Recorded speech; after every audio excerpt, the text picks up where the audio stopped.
I stared at the photo on my phone screen, my hands shaking so hard I nearly dropped it. There was Marlena, my brother's wife, dancing on the deck of some rich guy's yacht, champagne glass in her hand, designer dress clinging to her body, laughing like she didn't have a care in the world. 3 miles away, my brother Caspian lay in intensive care with machines keeping him alive. She was supposed to be there with him. She was supposed to be holding his hand, talking to him, fighting for him.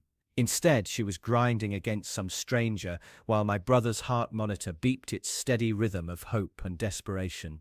The timestamp on the photo said it was taken 2 hours ago. 2 hours ago, while I was crying in the hospital chapel, begging God to save my brother's life. Before I begin this story, can you tell me where in the world you're listening from? The call came at 3:47 a.m. on a Tuesday morning. I know the exact time because I stared at my phone for a full minute before answering, thinking it had to be a mistake. Nobody calls with good news at 3:47 a.m. Dorian? My dad's voice was broken, barely recognizable. Thaddeus McKenna had never cried in front of me, not when his own father died, not when the factory laid him off after 22 years. But now he was sobbing into the phone like a child. You need to get to St. Mary's Hospital. It's Caspian. There's been an accident. I threw on clothes without really seeing them, my mind refusing to process what accident could mean. Caspian was careful.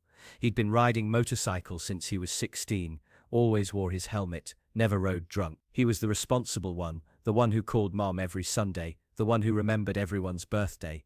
Bad things didn't happen to people like Caspian. The hospital parking lot was almost empty at 4 in the morning. My footsteps echoed off the concrete as I ran toward the emergency entrance, my breath forming clouds in the cold October air. Inside, the fluorescent lights were too bright, making everything look harsh and unforgiving. The smell hit me immediately. That particular hospital smell of disinfectant, trying to mask something darker underneath. I found my parents in the ICU waiting room. Mom was clutching a tissue that had been shredded beyond recognition, her eyes red and swollen. Dad sat beside her, staring at the wall with the hollow look of a man who'd just watched his world collapse. When they saw me, Mom let out a fresh sob and pulled me into a hug that felt like she was trying to hold herself together through me. He was coming home from work. Dad's voice was monotone, like he was reading from a script. Some drunk driver ran a red light on 5th Street, hit him head on, the bike. He couldn't finish the sentence. "Where's Marlena?" I asked, looking around the empty waiting room. She had to go home and get some things," Mom said, not meeting my eyes. "She'll be back soon." That should have been my first clue that something was wrong. What wife leaves her husband's bedside after a near-fatal accident to go get things? What things could possibly be more important than being there when he woke up? The doctor who came to update us looked like he hadn't slept in days. Dr. Patricia Vance, according to her name tag. She had kind eyes, but the tired expression of someone who delivered bad news for a living. "Mr. McKenna has suffered severe trauma," she explained, using that careful doctor voice that doesn't give you false hope, but doesn't completely destroy it either. "Traumatic brain injury, internal bleeding, multiple fractures. We've stabilized him for now, but the next 72 hours are critical." Critical. Such a small word to carry so much weight. "Can we see him?" Mom whispered. "Family only, and only one at a time. He's unconscious, but some patients can hear voices even in this state. Talking to him might help." I let Mom go first. She came back 15 minutes later, looking like she'd aged 10 years. "He looks so small," she said, and that broke something inside me that I didn't know could break. When it was my turn, I wasn't prepared for what I saw. Caspian had always been bigger than life, 6'2", broad shoulders, the kind of guy who could lift a refrigerator by himself and still have energy to help you move the rest of your apartment. The man in the hospital bed looked nothing like my brother. Tubes snaked everywhere, machines beeped and hissed, and his face was so swollen and bruised, I might not have recognized him if not for the scar on his chin from when he fell off his bike at age 8. I pulled the plastic chair close to his bed and took his hand. It felt cold and too still. "Hey, Cass," I whispered. "It's Dorian. You're going to be okay, you hear me? You have to be okay because Mom's falling apart and Dad looks like a ghost and I don't know how to fix this without you." The machines kept their steady rhythm. Beep, hiss, beep, hiss. The sound of a life hanging in the balance. "Marlena's coming back soon," I lied, because that's what you're supposed to say to someone who can't respond. "She's just taking care of things at home." But even as I said it, I wondered why his wife had left at all. If it were me in that bed, if I had someone who loved me enough to marry me, wouldn't they be glued to my side? Wouldn't they refuse to leave even to eat or sleep? I stayed until the nurses made me leave for shift change. In the hallway I passed Marlena coming back in. She was perfectly put together, hair styled, makeup flawless, wearing a black dress that probably cost more than my rent. She looked like she was going to a business meeting, not visiting her husband in intensive care. "How is he?" asked, but something in her tone seemed off. Too casual, too detached. The same, "Where did you go?" "Home. I needed to shower and change clothes." She gestured to her outfit like that explained everything. "I can't stay here looking like a mess." But the weird thing was she hadn't looked like a mess when she left. She'd looked perfectly fine. "The doctor says the next few days are critical," I told her. "I know. I spoke with her." Marlena checked her phone, frowning at whatever she saw on the screen. "I'll stay with him tonight. You should go home and get some rest." I didn't want to leave, but I also didn't want to fight with her in a hospital hallway. Caspian loved her, which meant I had to find a way to get along with her, especially now. So I kissed my brother's forehead, told him I'd be back first thing in the morning, and drove home to an apartment that felt too quiet and too empty. I didn't sleep. I sat on my couch, staring at my phone, waiting for an update that didn't come.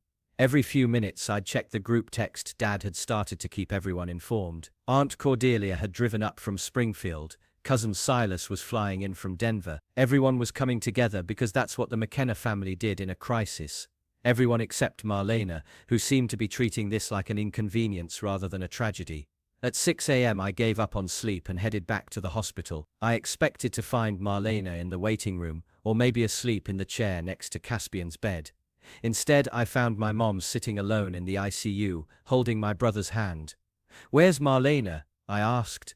Mom's jaw tightened almost imperceptibly. "She left around midnight, said she had a headache and needed to go home." A headache? Her husband was fighting for his life and she left because of a headache. That's when I knew something was seriously wrong. The pattern started immediately and only got worse as the days passed. Marlena would show up at the hospital around 10 in the morning, stay for an hour or two, then disappear with vague excuses. Doctor's appointment, meeting with the insurance company, needed to handle things at home. Meanwhile, the rest of us practically lived in that waiting room. Mum brought homemade sandwiches that nobody ate. Dad paced the hallways until security asked him to sit down. Aunt Cordelia flew in from Springfield and took charge of organizing visitors, making sure someone was always with Caspian. Cousin Silas used his vacation days to help manage the logistic that come with a family emergency. But Marlena treated it like a part-time job. "She's grieving differently," Mum kept saying whenever I brought it up. People handle trauma in their own ways, but this didn't feel like grief. Grief would have kept her glued to his bedside. Grief would have had her sleeping in that uncomfortable chair, refusing to leave. Grief would have made her look like hell, not like she was auditioning for a magazine cover every single day. By Thursday, I started paying closer attention. Marlena arrived at 10:15 a.m., wearing designer jeans and a silk blouse that probably cost more than my car payment. She kissed Caspian's forehead, a perfunctory peck that looked more like a social obligation than an expression of love. Then spent most of her time on her phone. "Work stuff," she explained when she caught me staring. "The salon doesn't run itself." Marlena owned a high-end hair salon in the wealthy part of town. Business was good, according to Caspian, though he'd always been vague about the details. I knew she made decent money, but not enough to explain the constant designer clothes and expensive jewelry. Not on a hairstylist's salary, even a successful one. "Can't it wait?" I asked. "I mean, your husband is in a coma," she finished flatly. "I know where my husband is, Dorian, but sitting here staring at him won't make him wake up faster. I have responsibilities." The coldness in her voice made my skin crawl. This was the woman my brother loved enough to marry. The woman he talked about like she hung the moon. Around noon, her phone buzzed with a text that made her face light up with the first genuine smile I'd seen from her since the accident. She quickly typed a response, then made an excuse about needing lunch and disappeared for the rest of the day. That evening, after she'd gone home, I sat with Caspian and tried to make sense of what I was seeing. He looked slightly better, some of the swelling in his face had gone down, and the doctors seemed cautiously optimistic about his brain scans. But he was still unconscious, still surrounded by machines, still fighting for his life. I don't understand her, Cass, I whispered. Where is she? Why isn't she here fighting for you? Of course he didn't answer, but something nagged at me, a feeling I couldn't shake that there was more going on than just a wife struggling to cope with trauma. Friday brought more of the same. Marlena showed up late, left early and spent most of her time on her phone. But this time I noticed something else. She kept checking a specific app, something that made her eyes bright and put a secretive smile on her face. When I tried to see what it was, she quickly closed it and slipped her phone into her purse. Everything okay? I asked. Fine, she said too quickly. Just friend drama. You know how it is, but I didn't know how it was, because what kind of friend drama could be more important than your husband's life hanging in the balance? That afternoon, while Marlena was on one of her mysterious errands, Dr. Vance came by with an update. Caspian's vitals were improving, but he still hadn't regained consciousness. The brain injury was serious, and there was no way to predict when or if he would wake up. These cases can be unpredictable, she explained gently. Some patients wake up after a few days, others take weeks or months. And some— She didn't finish the sentence, but we all knew what she meant. Mom started crying again. Dad put his arm around her and held her close, his own eyes filling with tears he refused to let fall. This was our reality, watching the person we loved most fight a battle we couldn't help him win. When Marlena returned an hour later, I expected her to ask about the doctor's visit. Instead, she seemed distracted, almost giddy. Her cheeks were flushed, and she had that post-workout glow that didn't make sense unless— Where were you? I asked directly. The gym, she said without missing a beat. I needed to clear my head. The gym. While her husband lay unconscious in intensive care, she was working out. Marlena, I started, trying to keep my voice level. Don't you think? What, Dorian? Her tone turned sharp. Don't I think I should be sitting here every second of every day, crying and wringing my hands? That won't help, Caspian. I'm taking care of myself so I can take care of him when he wakes up. When he wakes up. Not if. That should have been reassuring, but something about the way she said it felt wrong. That evening, after my parents had gone home to get some real sleep, and Marlena had left for another headache, I found myself alone with my brother and a growing certainty that something was very, very wrong. I pulled out my phone and opened social media, something I hadn't done since the accident. Marlena's profile was set to private, but we were friends, so I could see her posts. What I found made my blood run cold. 3 hours earlier, while she was supposedly at the gym clearing her head, she'd posted a selfie. She was dressed up, makeup perfect, standing in what looked like an upscale restaurant. The caption read, "Sometimes you need good friends and good wine to get through tough times. Blessed, grateful, stronger together. Good friends and good wine." While Caspian fought for his life 3 miles away, I scrolled through her other recent posts, my anger building with each one. Photos of her looking stunning at various locations around town. Captions about self-care and staying positive and trusting the journey. Not a single mention of her husband. Not one word about the accident or asking for prayers or support. It was like Caspian didn't exist in her world. I was still staring at my phone when a notification popped up. Marlena had posted something new. This time it was a group photo taken at what looked like an expensive cocktail bar.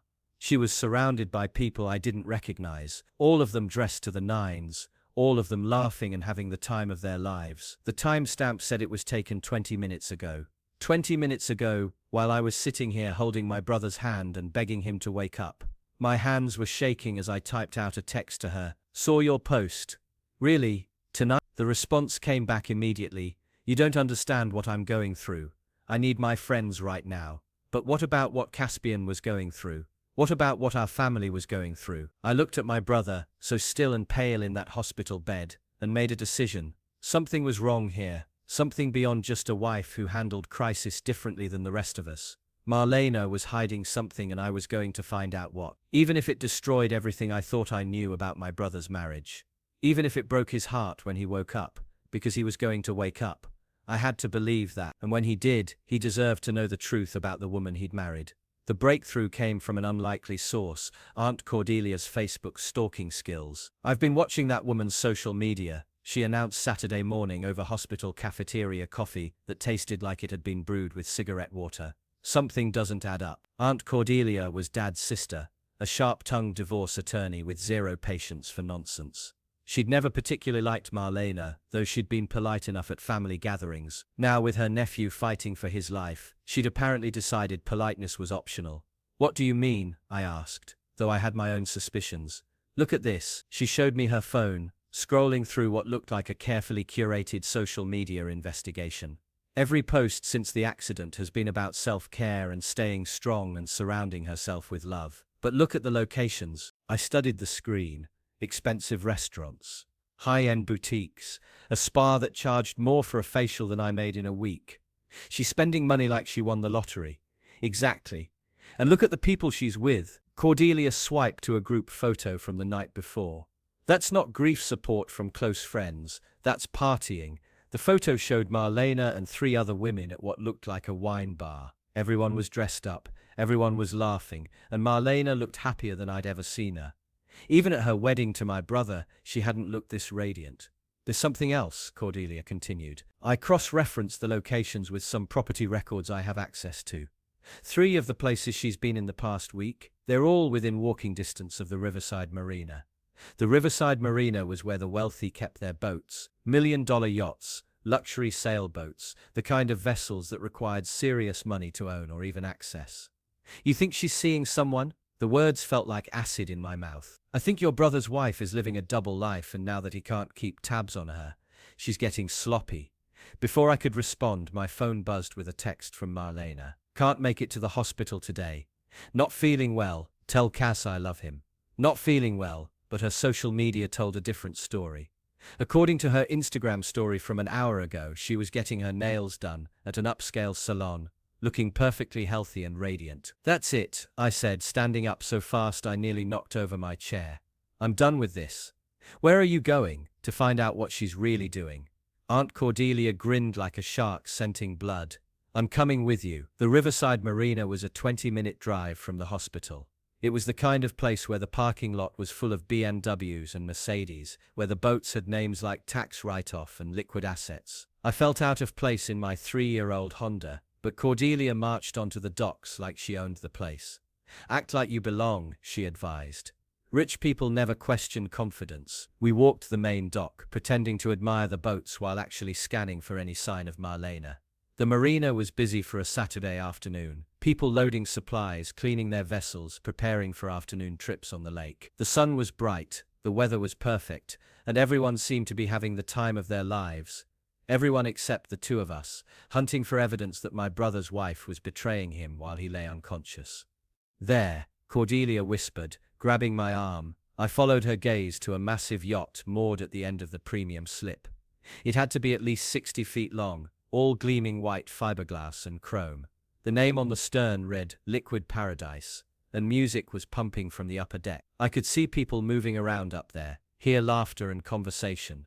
And there, leaning against the railing in a tiny white bikini and designer sunglasses, was Marlena. She looked incredible, tanned and toned and completely at ease, like she belonged on that yacht more than she belonged at her husband's bedside. She was holding a champagne flute and laughing at something a man in expensive swim shorts was saying. The man had his arm around her waist in a way that was definitely not platonic. "Jesus Christ," I breathed. "Get your phone out," Cordelia ordered. "Document everything." My hands were shaking, but I managed to open my camera and start recording. Through the lens, I watched my brother's wife living it up like she was single and carefree. The man, tall, tan, probably my age, was clearly infatuated with her. He kept touching her, whispering in her ear, making her laugh in that genuine way I'd never seen her laugh with Caspian. "How long do you think this has been going on?" I asked. "Long enough for her to be comfortable," Cordelia said grimly. "Look how she's acting." This isn't new. As we watched, more people joined them on the deck. Another couple, both impeccably dressed and dripping with expensive jewelry. Someone opened another bottle of champagne. The music got louder. It was like watching a commercial for the lifestyle of the rich and shameless. And in the middle of it all was Marlena, acting like she didn't have a care in the world. "I have to confront her," I said. "Not here. Too public, too messy. We need to be smart about this." But I was done being smart. I was done watching my brother's wife make a mockery of their marriage while he fought for his life. I handed my phone to Cordelia and started walking toward the yacht. "Excuse me," I called out when I got close enough. "Permission to come aboard?" The conversation on deck stopped. Marlena looked down and saw me, and the color drained from her face so fast I thought she might faint. For a moment nobody moved. Then the man with his arm around her stepped forward. "This is a private vessel," he said in the tone rich people use when they want to remind you of your place. "You need an invitation to board." "I'm here for my sister-in-law," I replied, not taking my eyes off Marlena. Marlena McKenna, whose husband is currently in intensive care at St. Mary's Hospital. The silence that followed was deafening. Even the music seemed to quiet down. Marlena slowly made her way to the edge of the deck, her champagne flute still in her hand. Up close I could see that she'd been in the sun for hours. Her shoulders were pink despite what had to be expensive sunscreen.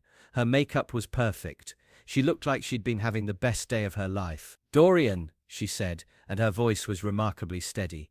"What are you doing here?" "Looking for my brother's wife. You know, the woman who texted me this morning saying she was too sick to come to the hospital." "I can explain, can you? Because from where I'm standing, it looks like you're having a grand fucking time while Caspian is hooked up to machines, wondering if he'll ever walk again." The people around her started to shift uncomfortably. This was clearly not the kind of drama they'd signed up for when they'd invited Marlena to their yacht party. "You don't understand," she said, but there was no conviction in her voice. "Then explain it to me. Explain how partying on a yacht with your boyfriend is part of your grieving process." The word boyfriend hit like a physical blow. The man behind her, who I was now certain was exactly that, started to say something, but Marlena held up her hand. "We should talk privately," she said. "No, we should talk right here, right now, because I'm tired of your lies and your excuses and your complete lack of basic human decency." Something shifted in her expression then. The mask slipped, and for the first time since the accident, I saw the real Marlena. Not the grieving wife, not the overwhelmed woman struggling to cope, just someone who'd been caught red-handed and was calculating her next move. "Fine," she said, setting down her champagne glass. "You want the truth? The truth is that sitting in that depressing hospital room isn't going to make Caspian wake up any faster. The truth is that I'm allowed to have friends and a life outside of being a perfect grieving wife. The truth is that you and your family have always judged me, and now you think you have the right to control how I handle this situation. This situation—" My voice cracked with disbelief. "Your husband is in a coma, and I'm dealing with it the best way I know how, by fucking around on a yacht while he's fighting for his life." The slap came out of nowhere. 1 second I was standing there, anger coursing through my veins, and the next second my cheek was stinging and Marlena was glaring at me with pure hatred. "You have no right to judge me," she hissed. "You have no idea what my marriage was like, what I've been dealing with." But I barely heard her words because something else had caught my attention. When she'd raised her hand to slap me, her sleeve had ridden up, revealing her wrist. And there, gleaming in the afternoon sun, was a watch I recognized. It was Caspian's watch, the vintage Rolex our grandfather had given him on his 18th birthday. The watch he never took off, not even to shower. The watch that should have been in his personal effects at the hospital. "Where did you get that?" I whispered. She looked down at her wrist and went pale again. He gave it to me. Before the accident, he wanted me to have it. But I knew that was a lie. Caspian would never give away that watch, ever. Which meant she'd taken it off his wrist while he was unconscious, while he was dying, and that's when I knew that whatever was happening here was so much worse than just an affair. I didn't go straight back to the hospital. Instead, I sat in my car in the marina parking lot, hands shaking as I called Aunt Cordelia. "We need to talk to cousin Silas," I said without preamble. "And we need to do it now." Silas McKenna was our family's black sheep, the cousin who'd gotten into trouble as a teenager, served a stint in juvenile detention, then somehow managed to turn his life around and become a private investigator in Denver. He specialized in insurance fraud and missing persons, which made him exactly the person we needed right now. An hour later, the three of us sat in a booth at Denny's, far enough from the hospital that we wouldn't run into any other family members. Silas looked exactly like what Central Casting would order for a PI. Weathered face, cheap suit, eyes that had seen too much, but his mind was sharp, and he had a talent for seeing patterns that other people missed. "Show me everything," he said after I'd filled him in. I handed over my phone with all the photos and videos I'd taken at the marina. Cordelia added her own social media screenshots. Silas studied everything with the focused intensity of someone trying to solve a puzzle. "This isn't just an affair," he said finally. "This is someone getting comfortable spending money they don't have. Look at these locations, these clothes, that jewelry. A successful hair salon might bring in decent money, but not this kind of money. What are you thinking? Cordelia asked. I'm thinking we need to look at Caspian's finances, bank accounts, credit cards, insurance policies, if Marlena has access to his money. The implication hung in the air like a toxic cloud. If she had access to his accounts, she could be draining them while he was unconscious. If she had access to his insurance policies, she had motive for wanting him not to wake up. There's something else, I said, pulling up the photo I'd taken of the watch. She was wearing this. It's Caspian's grandfather's watch. He never takes it off. Silas's expression grew grim. She took it off his body. Had to. The hospital would have secured his personal effects, but family members sometimes have access. That's theft, Cordelia said flatly, and if she's liquidating his assets. We need proof, Silas interrupted. Real proof, not just suspicions and social media posts. I can run some background checks, but I'll need time and access to information we might not be able to get legally. Do it, I said without hesitation. Dorian, you understand what we might find, if this goes where I think it's going. My brother deserves the truth, whatever it is. Silas nodded slowly. Give me 24 hours, and in the meantime, try not to tip her off that we're investigating. Act normal, keep your distance and document everything. But acting normal was impossible. When I returned to the hospital that evening, I found Marlena sitting beside Caspian's bed, holding his hand and speaking to him in soft, loving tones. To anyone watching, she looked like the perfect, devoted wife. How is she? Asked when she saw me, her voice full of concern. The same, I replied, studying her face for any sign of guilt or deception. She looked genuinely worried, genuinely sad. If I hadn't seen her on that yacht just hours earlier, I might have believed her performance. Instead, I felt sick watching her touch my brother with the same hands that had been all over another man. I'm sorry about earlier, she said quietly, at the marina. I was embarrassed that you caught me trying to have a moment of normalcy. I know it looked bad. A moment of normalcy. That's what she was calling it. Those friends of yours seemed nice, I said, testing her reaction. They're helping me through this. Sometimes I just need to get away from all the sadness and feel human again. And the guy, the one with his arm around you, she hesitated for just a moment, long enough for me to know she was choosing her words carefully. That's Marcus. He owns the yacht. He's been very kind to me during this difficult time. Very kind. Right. How long have you known him? Not long. We met at the salon. He's a client. Every word out of her mouth felt like another lie, but I kept my expression neutral. That's nice. It's good that you have support. She seemed relieved by my apparent acceptance of her explanation. I love your brother, Dorian. I know it might not seem like it sometimes, but I do. It's so hard to watch him like this. She squeezed Caspian's hand, and I noticed something that made my stomach turn. She was still wearing his watch, right there in front of me, as if it had always belonged to her. That's a beautiful watch, I commented. Oh, this, she glanced down at it casually. Caspian gave it to me last week, said he wanted me to have something special of his, just in case. Another lie. I knew for a fact that Caspian had been wearing that watch the night of the accident, because I'd seen him at work earlier that day. We'd grabbed lunch together, and he'd checked the time on that exact watch when he said he needed to get back to the job site. But I smiled and nodded like I believed her. That was thoughtful of him. He's always been thoughtful, she said, and for a moment her mask slipped and I saw something that might have been genuine emotion. He's a good man who deserved better than what she was doing to him. I stayed another hour, making small talk and watching her perform the role of devoted wife. When visiting hours ended, she kissed Caspian's forehead and promised to be back first thing in the morning. Are you heading home? I asked. Yes, I'm exhausted. It's been a long day of partying on a yacht, maybe. But I just nodded and watched her walk away, her designer heels clicking on the hospital floor. My phone buzzed with a text from Silas. Found something. Meet me at your place in an hour. An hour later, Silas spread documents across my kitchen table like he was laying out evidence for a jury. Bank statements, credit reports, insurance policies, background checks, the paper trail of my brother's life and marriage. Your brother is in serious financial trouble, he said without preamble.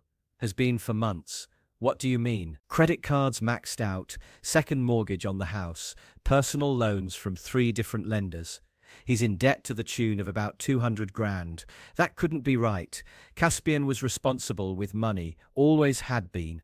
He'd never mentioned any financial problems to me or our parents. But here's where it gets interesting, Silas continued. Most of this debt was accumulated in the past 8 months. Large cash advances, luxury purchases, payments to high-end retailers and restaurants.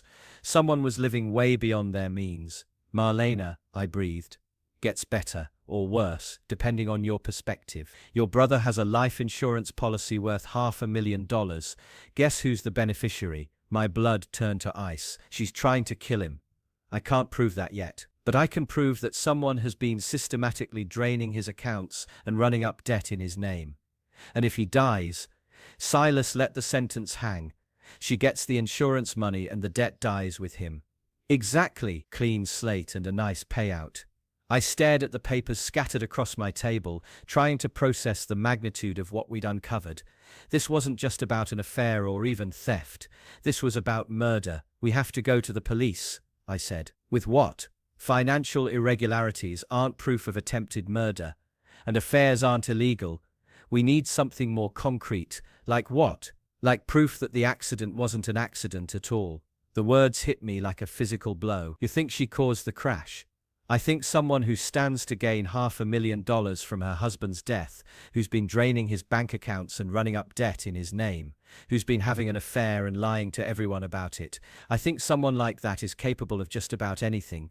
I looked down at the insurance policy paperwork, at the number that represented my brother's life in dollars and cents, 500,000 reasons for Marlena to want Caspian dead, and he was lying there unconscious, completely helpless, trusting her to make medical decisions for him if the situation got worse. We have to stop her, I said. We will. But we need to be smart about this. If she's as dangerous as I think she is, confronting her directly could put Caspian in even more danger. What do you suggest? Silas gathered up the papers and looked me straight in the eye. We're going to set a trap, and we're going to catch her in the act. The plan was simple but dangerous. We were going to give Marlena exactly what she wanted, an opportunity to finish what she'd started. Silas had contacts at the hospital, people who owed him favors from cases he'd worked on. Security guards, nurses, technicians, the invisible army of people who kept the hospital running and saw everything that happened in those sterile corridors. With their help, we were going to monitor every move Marlena made when she thought no one was watching. The key is making her feel comfortable, Silas explained as we sat in his rental car outside the hospital Monday morning. She needs to believe she has unrestricted access and privacy. We'd spent the weekend setting up. Cordelia had used her legal connections to quietly alert the hospital's risk management team about our concerns without triggering any official investigations that might spook Marlena. A security guard named Pete, who'd worked with Silas on an insurance fraud case the year before, had agreed to keep an eye on the ICU during off hours. And Dr. Vance, who'd become increasingly suspicious of Marlena's behavior, had agreed to monitor any requests for changes to Caspian's care. The hardest part was getting my parents on board without telling them everything. I think we should take shifts with Caspian, I suggested at breakfast Monday morning. Make sure someone's always there, but also make sure we're all getting proper rest. Dad looked exhausted. He'd been sleeping in the hospital waiting room more often than not, afraid to leave Caspian alone. That's probably smart. Your mother needs to get some real sleep. I can take the overnight shift, I offered. Marlena's usually gone by evening anyway. Mom frowned at that. That's not right. A wife should want to be with her husband. She's dealing with this differently than we are, I said, hating myself for defending her, but needing to maintain the facade. The important thing is that Caspian's not alone. What I didn't tell them was that I wanted Marlena to think she had unsupervised access. I wanted her to feel safe making whatever move she was planning. The first few days of our surveillance yielded nothing dramatic, but confirmed our suspicions. Marlena continued her pattern of short, performative visits followed by long absences, but now we had documentation of her activities, photos of her leaving the hospital and heading straight to expensive restaurants, video of her meeting Marcus at various locations around town, credit card records showing purchases that had nothing to do with caring for her sick husband. It was Pete, the security guard, who first noticed the concerning pattern. She's been asking a lot of questions about the medical equipment, he reported during one of our late-night check-ins. Wanting to know how the ventilator works, what all the monitors do, which alarms are serious and which aren't. That could be innocent, I said. though my gut was telling me otherwise. Spouses usually want to understand what's happening. Maybe. But most spouses ask the doctors or nurses those questions. She's asking orderlies, housekeeping staff, anyone she thinks won't remember the conversation. That night, I positioned myself in the family lounge where I could see Caspian's room, but remain hidden. Marlena arrived at her usual time, but instead of her typical brief visit, she lingered. She sat beside his bed for over an hour, not talking to him or holding his hand, just watching. Studying the equipment, following the wires and tubes with her eyes like she was memorizing a map. When she finally left, I slipped into Caspian's room and sat beside him. "I don't know if you can hear me," I whispered, "but if you can, you need to wake up. She's planning something, and I don't think we have much time to stop her."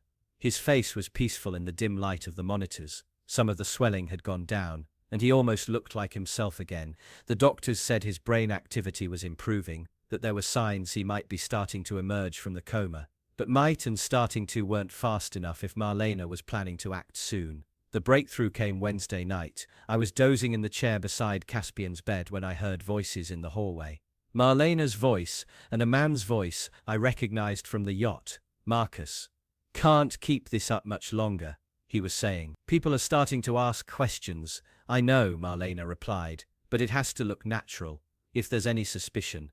Their voices faded as they moved away from the door, but I'd heard enough. I quickly texted Pete, who was monitoring the security cameras, and Silas, who was parked outside with long-range recording equipment. 20 minutes later, Marlena returned alone. She seemed nervous, checking the hallway multiple times before entering Caspian's room. I pretended to be asleep, watching her through barely open eyes. She went straight to the ventilator. For several minutes she just stood there studying it. Then she reached into her purse and pulled out what looked like a small syringe. My heart stopped. This was it. This was her plan. But instead of using the syringe, she put it back in her purse and moved to the IV line. She traced the tubing with her finger, following it from the bag of fluids to where it entered Caspian's arm. She was looking for the injection port, the place where medications could be administered directly into his bloodstream.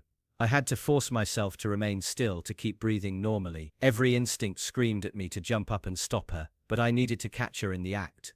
We needed proof that would stand up in court. She found what she was looking for and reached for her purse again. This time, she pulled out a different syringe, smaller than the first one. Whatever was in it, it wasn't medication prescribed by any doctor. That's when I made my move. "What are you doing?" She spun around so fast, she nearly dropped the syringe. In the dim light, her face looked ghostly pale, her eyes wide with panic. "Dorian, I didn't know you were here. Obviously. What's in the syringe, Marlena?" It's his pain medication. The doctor said I could administer it if he seemed uncomfortable." "Which doctor?" She hesitated. "Dr. Vance." She said, "Dr. Vance is at home sleeping. It's midnight, and patients in medically induced comas don't feel pain the way conscious patients do." The lie hung between us like a blade waiting to fall. "You need to leave," she said, her voice turning hard. "This is between me and my husband." "No, Marlena, this is between you and the police." I pulled out my phone, but she was faster than I expected.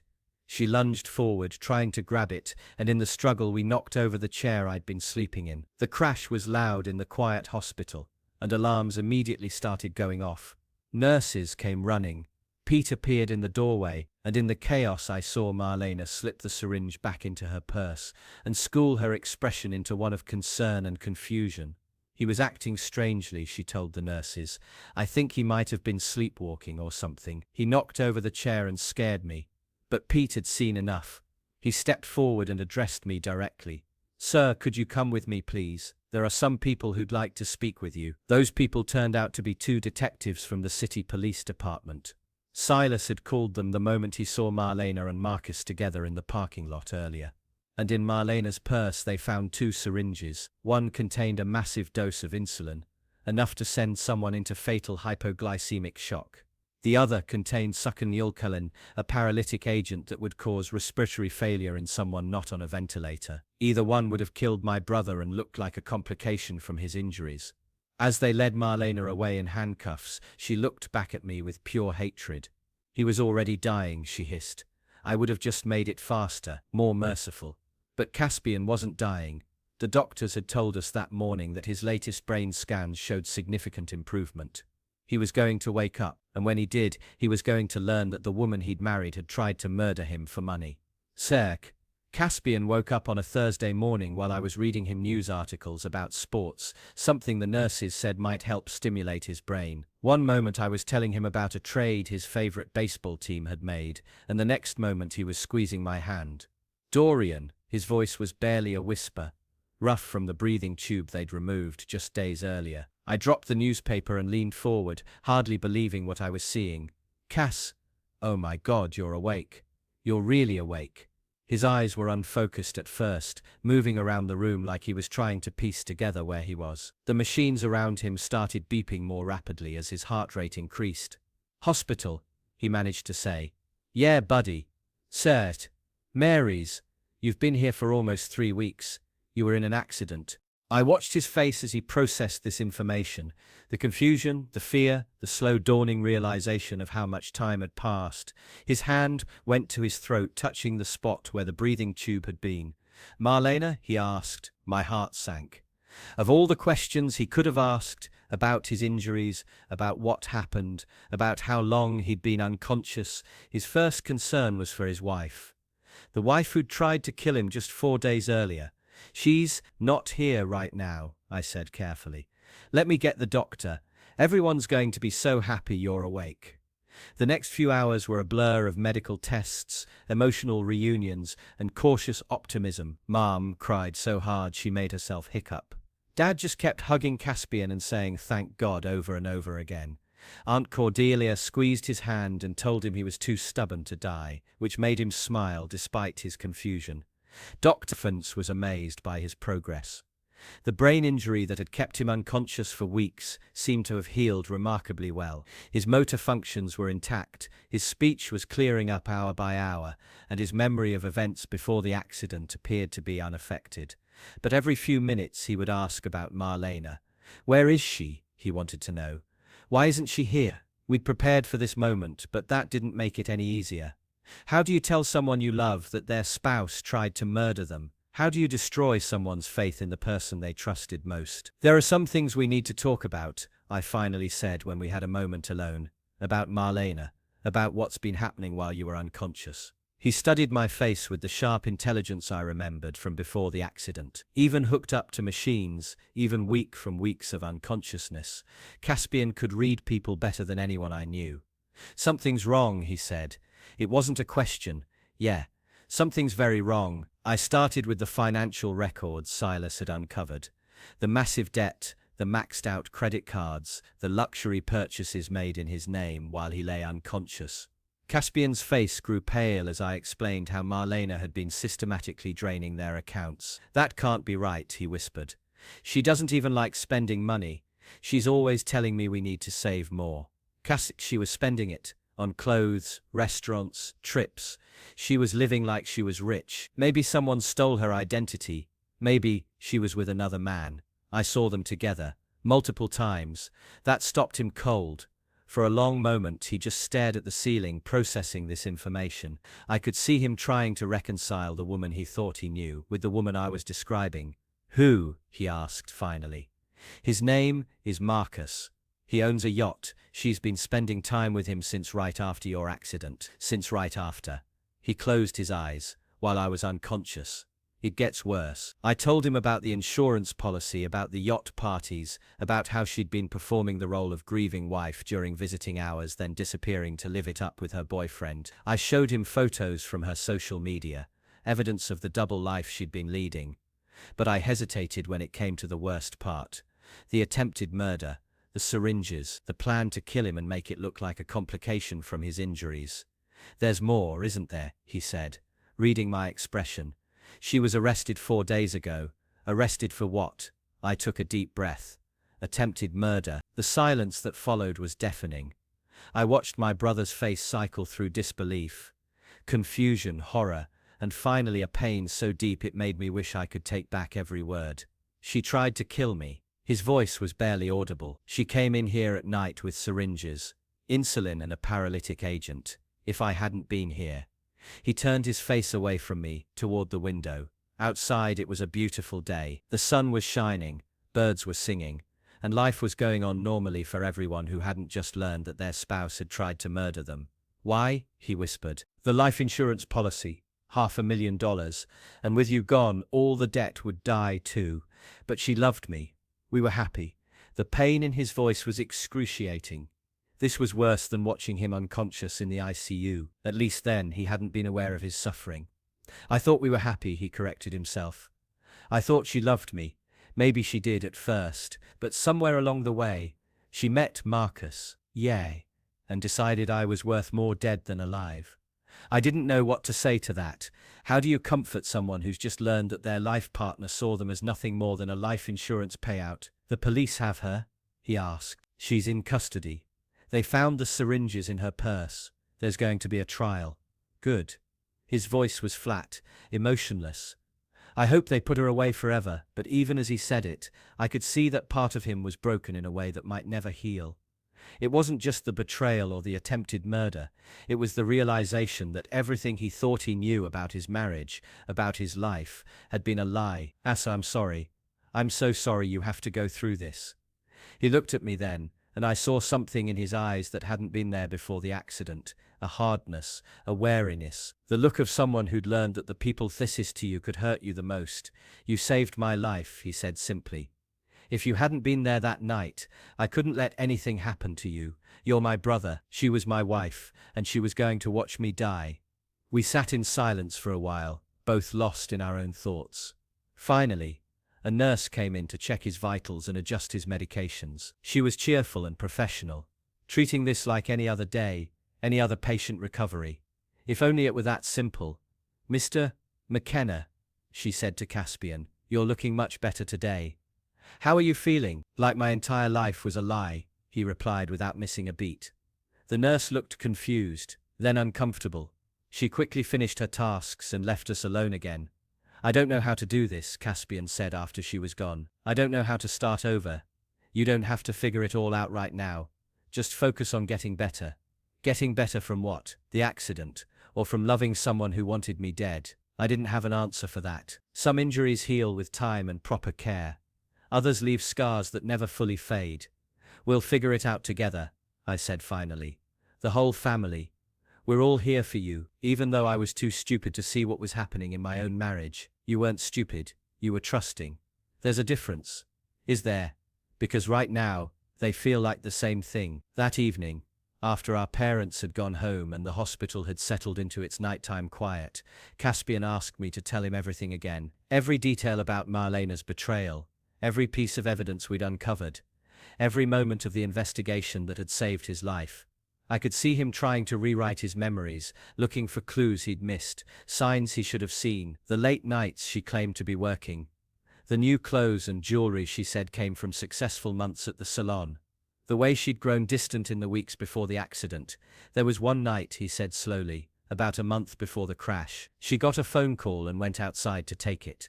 When she came back, she seemed different, excited about something. That was probably when she met Marcus. And I just accepted her explanation that it was a client with an emergency.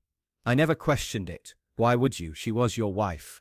My wife who was planning to kill me." The words hung in the air between us, like a toxic cloud. This was going to be his reality now, living with the knowledge that the person who promised to love and cherish him had instead plotted his death. "The trial," he said. "I'll have to testify, probably. I'll have to sit in a courtroom and listen to all the details of how she planned to murder me. We'll get you the best lawyer. We'll make sure justice is served." "Justice," he laughed bitterly. "What does justice look like when someone tries to kill you for money? How many years in prison equals the life we had together? How do you calculate the value of trust that can never be rebuilt?" I didn't have answers to any of those questions. All I knew was that my brother was alive, and we were going to do everything in our power to make sure Marlena paid for what she'd tried to do. But looking at Caspian's face in the dim light of the hospital room, I wondered if the damage she'd done went far deeper than anything a court could address. Some wounds heal, others just teach you to live with the pain. The trial began on a rainy Monday in February, 4 months after Caspian woke up and 6 months after the accident that had started everything.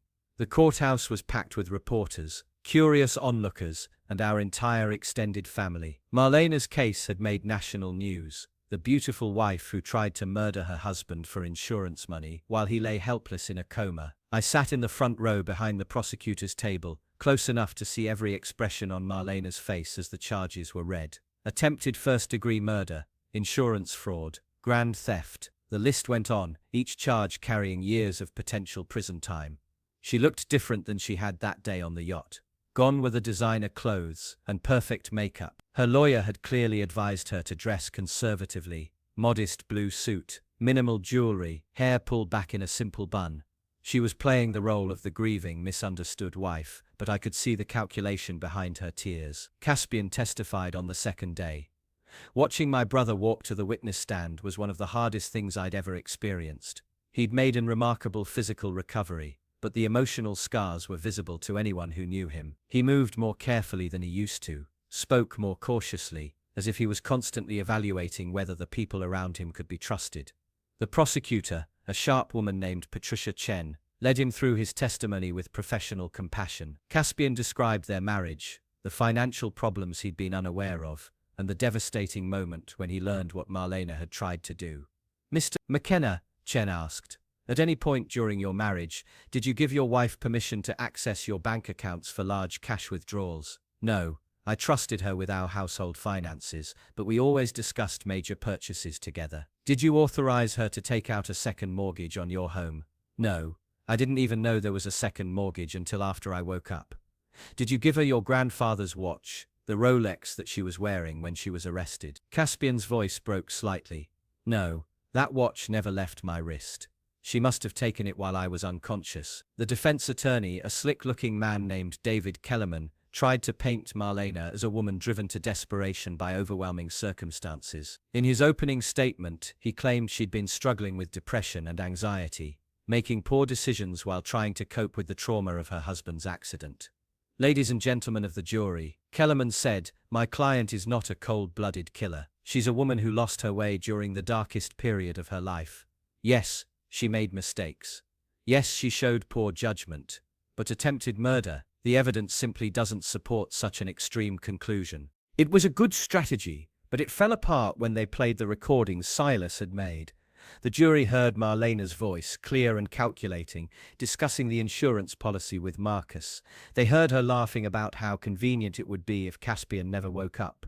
They heard her planning the timing of his death to avoid suspicion. "The morphine drip is obvious," she said in one recording, "but the insulin would look like a diabetic complication. Lots of trauma patients develop diabetes-related issues." "Are you sure about this?" Marcus's voice was nervous, uncertain. "It's $500,000, baby, and once he's gone we can be together without all this sneaking around. No more borrowed time, no more pretending to be the grieving wife." The courtroom was silent as the recording played. I watched the jury's faces, saw their expressions shift from skeptical to horrified. This wasn't a woman driven by desperation. This was someone who had coldly calculated the value of her husband's life and found it wanting, but the most damaging evidence came from an unexpected source. During the investigation, police had examined Caspian's motorcycle and the scene of the accident more thoroughly. What they found changed everything we thought we knew about that night. Detective Sarah Morrison took the stand on the fourth day of the trial and dropped a bombshell that left everyone in the courtroom stunned. "Our forensic analysis revealed that Mr. McKenna's motorcycle had been tampered with," she testified. "Specifically, the brake line had been partially severed with a sharp instrument. Not enough to cause immediate failure, but enough to ensure that the brakes would fail under heavy use." The courtroom erupted. This wasn't just attempted murder, this was premeditated murder. Marlena hadn't just tried to finish the job in the hospital. She'd caused the accident in the first place. Furthermore, Detective Morrison continued, "We found Mr. McKenna's fingerprints on a utility knife recovered from the defendant's car. The knife showed microscopic metal shavings consistent with motorcycle brake lines. I felt like I was going to be sick. Marlena hadn't just betrayed my brother, she'd tried to kill him twice. The accident that had nearly taken his life, the weeks of agony our family had endured watching him fight for survival, all of it had been orchestrated by the woman who promised to love him until death do them part." When Kellerman cross-examined the detective, he tried to suggest that the evidence had been planted or contaminated, but his arguments sounded desperate even to me. The forensic evidence was overwhelming. "Detective Morrison," he asked, "isn't it possible that someone else could have accessed Mr. McKenna's motorcycle? Perhaps this mysterious Marcus character. Marcus Whitfield has an airtight alibi for the night in question. He was in Chicago on business, with hotel receipts and multiple witnesses to confirm his location. What about other family members? Perhaps someone with a grudge against Mr. McKenna. I saw where he was going with this and felt anger rise in my chest. He was trying to implicate our family, suggest that one of us had framed Marlena. The fingerprint evidence is clear. Detective Morrison replied calmly. Only the defendant's prints were found on the knife, and the tool marks on the brake line matched that specific blade. When Marlena finally took the stand in her own defense, her performance was masterful but ultimately unconvincing. She cried at all the right moments, claimed to love Caspian desperately, and insisted that everything she'd done was a result of mental breakdown and poor judgment. "I never meant for anyone to get hurt," she sobbed, looking directly at the jury. "I was drowning in debt, terrified of losing everything. When I met Marcus, I thought maybe there was a way out, but I never wanted Caspian to die. Never." "Then explain the brake line, Miss McKenna," Chen said during cross-examination. "Explain how your fingerprints got on a knife that was used to sabotage your husband's motorcycle." "I don't know. I can't explain it. Maybe I picked it up at some point, maybe you used it to cut through the brake line, knowing that your husband would be driving home from work that night on a route that included several steep hills where brake failure would be fatal." "No, I would never." "Maybe you thought the accident would kill him outright, and when it didn't, you decided to finish the job in the hospital." "That's not what happened." But her denials rang hollow. The evidence was too strong, the pattern too clear. Marlena had planned to murder her husband, nearly succeeded, and then tried to complete the job when the first attempt failed. The jury deliberated for less than 4 hours, guilty on all charges. As the foreman read the verdict, I watched Marlena's mask finally slip completely. The tears stopped, the trembling ceased, and for a moment I saw the cold calculation that had been hiding behind her performance. She looked at Caspian with something that might have been regret, not for what she'd tried to do, but for getting caught. Then she looked at me, and I saw pure hatred in her eyes. In her mind, I was the one who had ruined her plan. I was the reason she was going to spend the next 25 years in prison, instead of living the high life on her husband's insurance money. At sentencing 2 weeks later, the judge showed no mercy.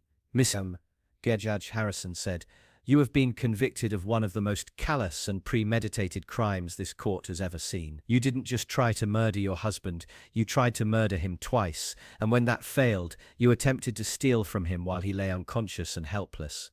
The level of betrayal and cold calculation you displayed defies comprehension. 25 years to life." As the bailiffs led her away in shackles, Marlena looked back one last time.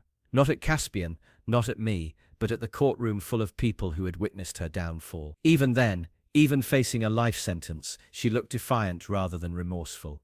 Outside the courthouse, reporters swarmed us with questions. How did it feel to know the truth? Was Caspian satisfied with the verdict? How would the family move forward? Caspian handled their questions with quiet dignity, but I could see the toll it was taking on him. This wasn't victory for him. It was just the end of one nightmare and the beginning of another. He would have to live the rest of his life knowing that the person he'd loved most had wanted him dead. "I'm grateful for justice," he told the cameras, "but mostly I'm grateful to be alive and surrounded by people who actually care about me." As we walked to our cars, Caspian stopped and looked back at the courthouse one last time. "It's really over," he said. "Yeah," I replied, "it's over," but we both knew that wasn't entirely true. The legal case was over, but the emotional aftermath would last much longer. Trust, once broken so completely, doesn't heal easily. Still, my brother was alive. Our family was intact, and Marlena would never hurt anyone again. Sometimes that has to be enough. 1 year later, Caspian sold the house he'd shared with Marlena and bought a small cabin on the lake about an hour outside the city. It wasn't much, 2 bedrooms, 1 bathroom, a kitchen that barely fit 2 people, but it had something his old house never did: peace. I helped him move on a crisp Saturday morning in October, exactly 1 year after the accident. We didn't talk about the anniversary, but I could tell he was thinking about it. He moved through the day with quiet determination, focused on the task at hand, but distant in a way that told me his mind was elsewhere. "This is the last box," I said, carrying in a container marked kitchen stuff in Mom's careful handwriting.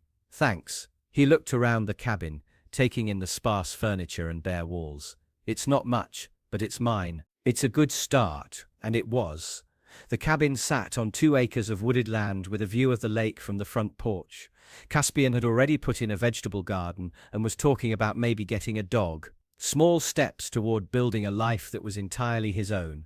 The physical recovery had been remarkable. Within 6 months he was back to full strength, showing no lasting effects from the accident, except for a slight scar on his forehead that he said reminded him to be grateful for every day he woke up, breathing. The emotional recovery was more complicated. "I don't know if I'll ever trust anyone the way I trusted her," he'd admitted to me a few months after the trial. "How do you open your heart to someone when you know what people are capable of?" It was a fair question and I didn't have a good answer. How do you learn to love again after someone you loved tried to kill you, but he was trying?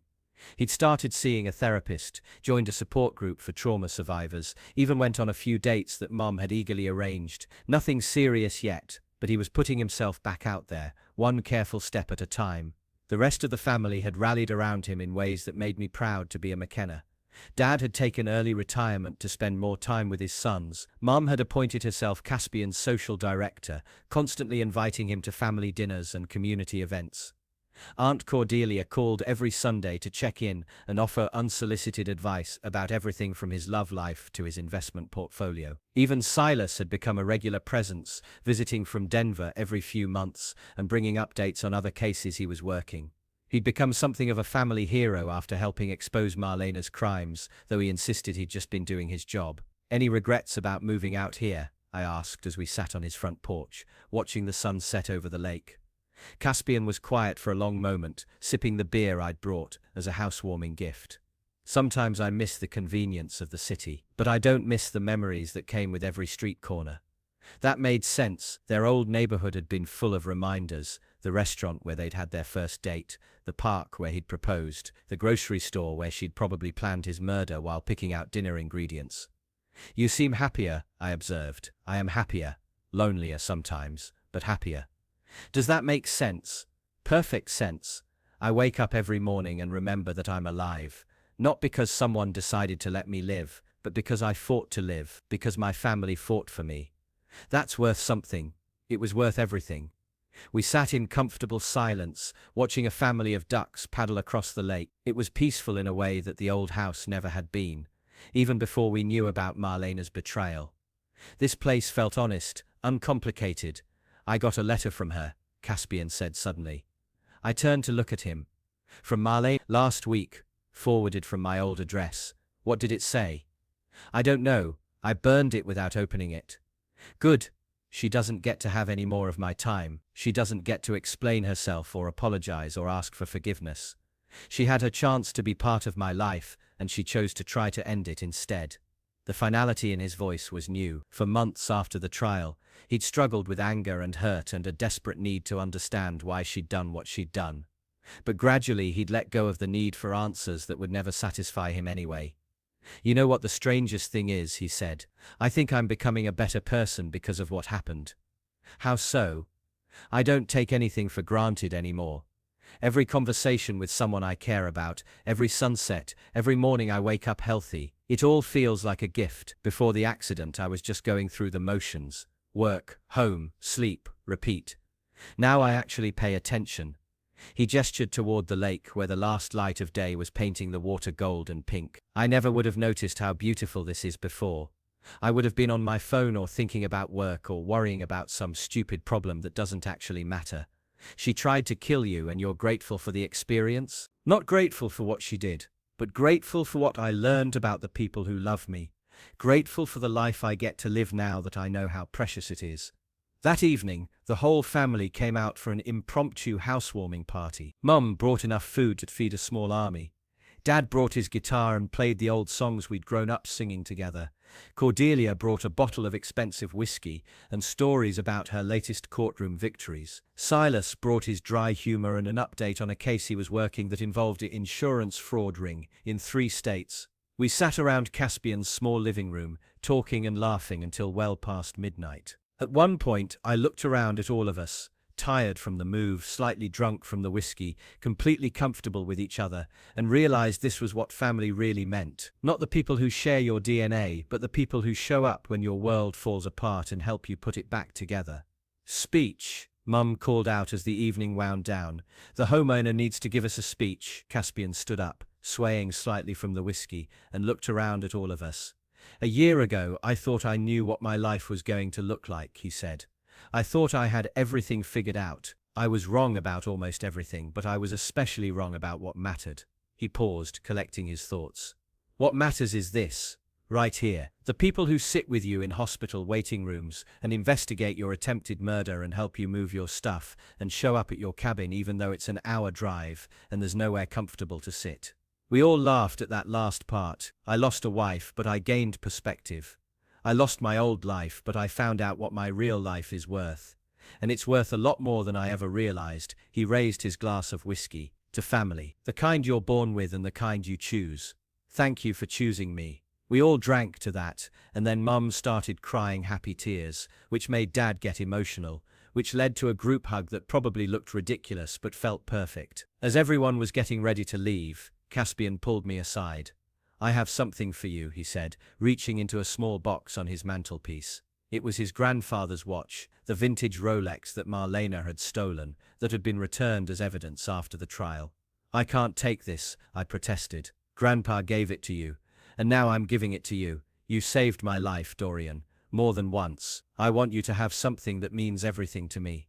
I looked down at the watch, feeling the weight of it in my hands. It was more than just a timepiece. It was a symbol of family, of tradition, of time that had almost run out but didn't. Besides, Caspian added, with a grin that looked like the old hymn, every time you look at it, you'll remember that life is short and family is everything, and some stories have happy endings after all. I strapped on the watch and hugged my brother tight. Outside, I could hear Mum organizing carpools and Dad loading leftover food into coolers. The sounds of family taking care of each other, the way families should. A year ago, we'd almost lost everything that mattered. Tonight, we'd found our way back to what was real. The watch ticked steadily on my wrist, marking time that was precious and finite and entirely our own. That was enough. That was everything.